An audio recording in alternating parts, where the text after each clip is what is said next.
This is a vitrectomy for Coates syndrome. A 40 years old male patient with a unilateral Coates syndrome. Here he is 41 years old. He was treated with cryopexy in another hospital.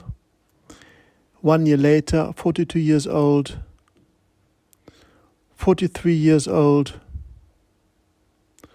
44 years old. You see it is progressing. Then he was sent to me and I performed a laser photocoagulation. You will see the laser spots in the superior part. Because of progression, I decided to do a vitrectomy. And this is a 25 gauge vitrectomy. And I start with a core vitrectomy, removing the central vitreous. Please note the exudates. And here you see laser effects. And in the lower part, cryopexy was performed. So now I'm doing vitrectomy.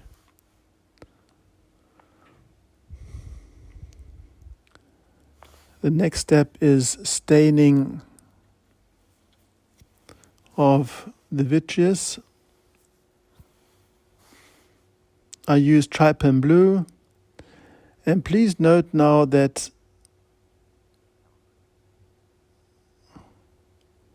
the residual vitreous here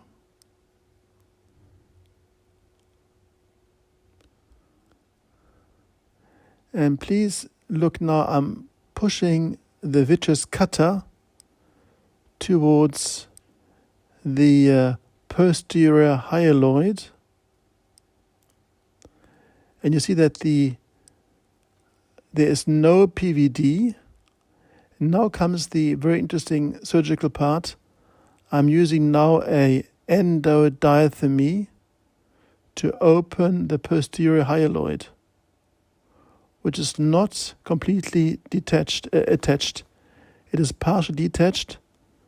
So now I already opened the posterior hyaloid. And you can see that the subretinal fluid is coming out. The Schlieren appearance. And now I am actually marking the edges of the posterior hyaloid using a diathermy. I'm marking the edges of a hole in the posterior hyaloid using endodiathermy.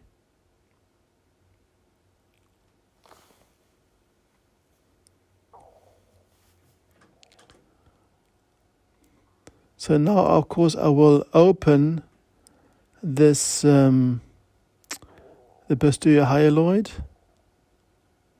which is very easy now because the hole is present, and now I can cut the posterior hyaloid and remove it. So I think this is a very simple and easy technique to create a hole in the posterior hyaloid using endodiathermy. Otherwise, using a sharp instrument is possible, but in my hands, this is the easiest and simplest method. But of course, it is necessary that the posterior hyaloid is slightly detached from the retina.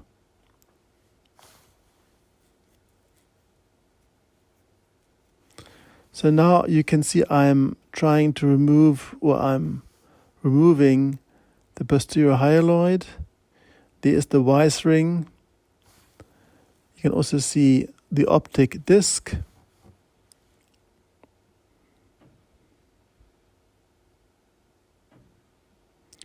Now I'm working bimanual. In the left hand I have the forceps, and in the right hand the vitreous cutter.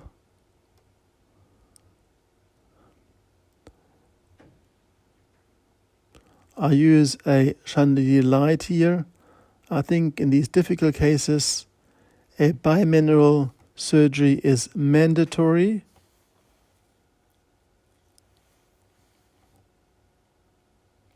By the way, the surgery here is similar to a diabetic retinopathy patient, because in these both cases, the key of surgery is a PVD. So in diabetic retinopathy and in these patients with Coat syndrome, the induction of PVD is the important and difficult part of surgery. And in both pathologies, you need to perform a laser photocoagulation, PRP. So now I'm trying to remove this posterior hyaloid, which you can see is partially attached to the optic disc. Of course, I'm trying to avoid to damage the retina. So I'm working slowly. I'm having a cut frequency of 500 cuts per minute and like 200 to 300 millimeter mercury aspiration. So doing so, it is possible to remove with caution the posterior hyaloid.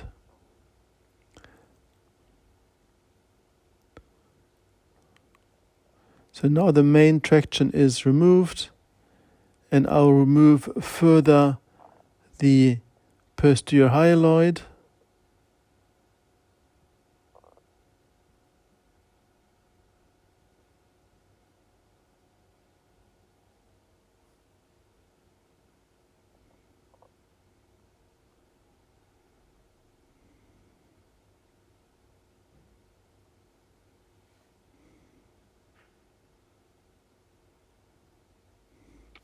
With the left hand, I'm pulling up the posterior hyaloid, and with the right hand, I'm cutting it. I'm using a low cutting settings, 500 to 1000 cuts per minute, and 200 to 300 millimeter mercury aspiration.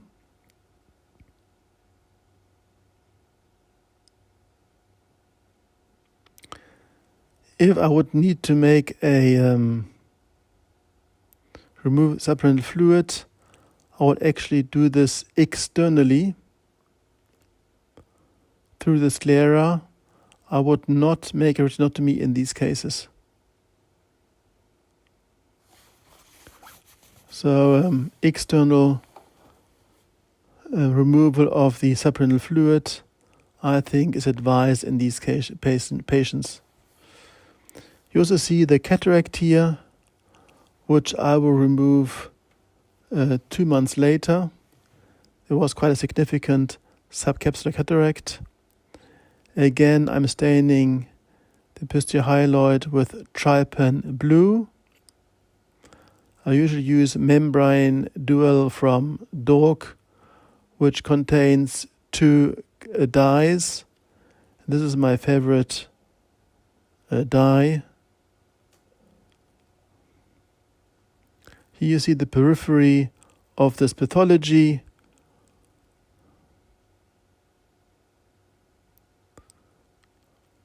I will use only air as tamponade, no silicone oil in these patients. And of course, very important is a PRP, a laser photocoagulation. If you laser treat these patients very early in the disease, then they will not progress. It's important to make a 360 degrees laser treatment like diabetic patients. It will not progress. This is an air tamponade, no gas. And then I will also add anti-VEGF. I do this for all these ischemic patients.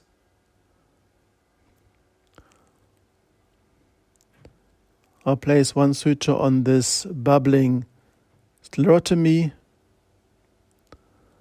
and using Vicryl 8.0.